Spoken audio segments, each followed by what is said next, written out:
สวัสดีครับวันนี้ผมจะมาสอนวิธีการดาวน์โหลด Windows เก็บไว้เพื่อลง Windows นะครับมีเว็บมานำเสนอก็คือเว็บตัวนี้ครับเว็บ os.downblogspot.com กดเข้าไปเลยครับ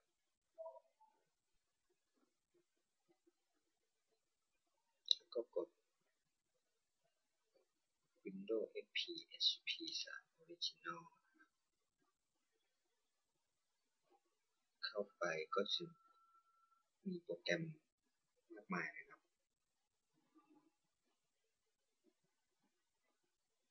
เราจะมาเลือกหมวดหมู่มีหมวดหมู่ให้เลือกนี่ครับตัวนี้จะมีแอนติไวรัสซอฟต์แวร์โปรแกรมก็ Windows มากมาย Windows 7 Windows 8 Windows XP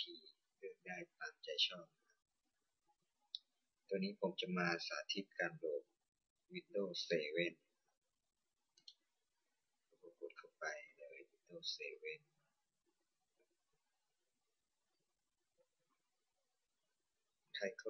ใครอยากทดลองใช้ Microsoft Office 2013 ก็สามารถโหลดได้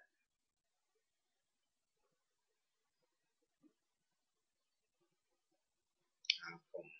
จะสาธิตการโหลด Windows 7 Windows 7 ก็มีหลายแบบนะครับมีทั้ง Windows 7 Home Premium Windows 7 Professional มีทั้ง32 บิตและ64 บิตนะครับ Windows 7 Ultimate เดี๋ยวผมจะสาธิตการโหลด Windows 7 Ultimate นะครับเอาเป็น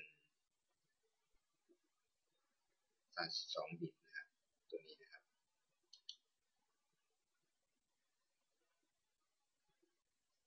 ผมให้รอสักครู่นะครับ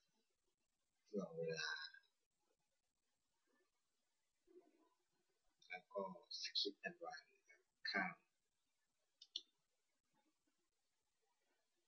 มันก็จะขึ้นใหม่ถ้าใครมีโปรแกรมอินเทอร์เน็ตดาวน์โหลดนะครับโปรแกรม IDF ก็จะขึ้นเป็นรูปอย่างนี้นะครับแล้วก็กดดาวน์โหลด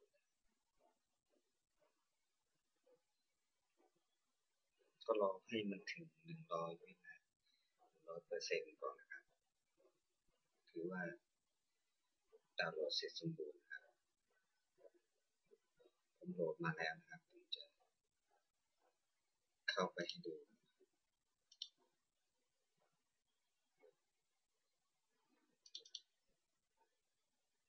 โหลดมาที่ Windows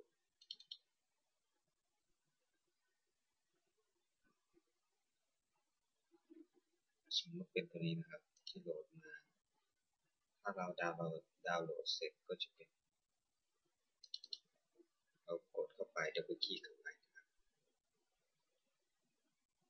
ตัวนี้มันเป็นไฟล์ image ก็คือไฟล์แบบจำลองขึ้นมาเราใช้แผ่น DVD นะครับในการเบิร์นWindows 7มันมีความจุพื้นที่นะครับประมาณ4 กิกะไบต์แล้วก็เบิร์น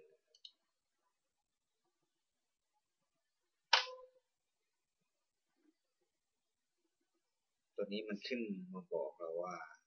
ให้เราใส่แผ่น DVD เข้าไปนะครับ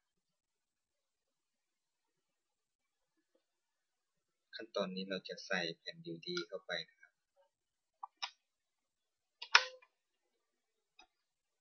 ผมไม่มีแผ่น DVD นะครับผมจะทำให้ดูเฉยเมื่อเราใส่แผ่น CD เข้าไปเราก็กดเบิร์นนะครับรอจนมัน เสร็จสมบูรณ์ก็คือถ้ามันเสร็จสมบูรณ์แผ่นดิสก์ก็จะดีดออกจากนั้นเราก็ใช้ Windows 7 Ultimate 32 บิตในการลงคอมพิวเตอร์ของคุณครับ